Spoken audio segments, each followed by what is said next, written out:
জগন্নাথ ভক্তসকলৰ কাৰণে আমি এটা এনাউন্সমেণ্ট দিছোঁ 6 মাহ 7 মাহ আগতে যে বাক্সা জিলাত এটা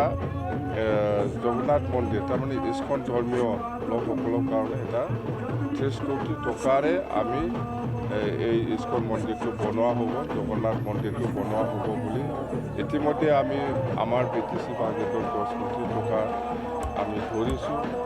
আৰু আমি কৈছোঁ যে আমি সকলো ধৰ্মীয় লোকসকলক BTC গভৰ্ণমেণ্ট হিচাপে সমানে সন্মান দি পেলাই আমি কাম কৰি যাম। এই হিচাপত আমি ব্ৰহ্ম ধৰ্মীয় লোকসকলৰ কাৰণে এই বছৰত আমি 10 কোটি ধৰিছোঁ আৰু ইয়াৰ পিছত আমাৰ বড়ো সাহিত্য সভাৰ আগৰ প্ৰেছিডেণ্ট আমাৰ যোগেন্দ্ৰ বসুমতাৰী ডাঙৰীয়াৰ কাৰণেও আমি 5 কোটি টকা ধৰিছোঁ আৰু আমাৰ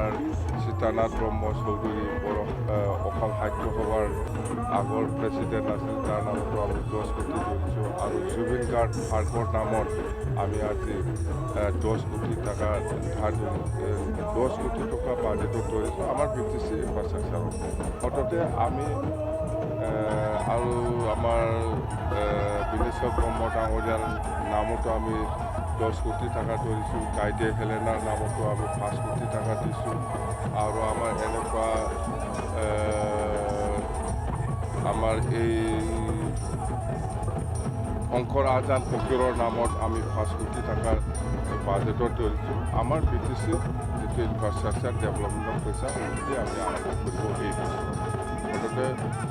শংকৰ আজান ফকীৰ যিটো অডিটৰিয়াম হ'ল সেইটো 5 কোটি ধৰিছোঁ, ইয়াতকৈ বেছি লাগিব,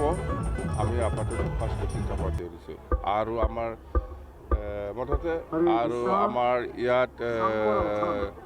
জগন্নাথ শ্ৰী জগন্নাথ প্ৰভুৰ যিটো ভক্তসকলে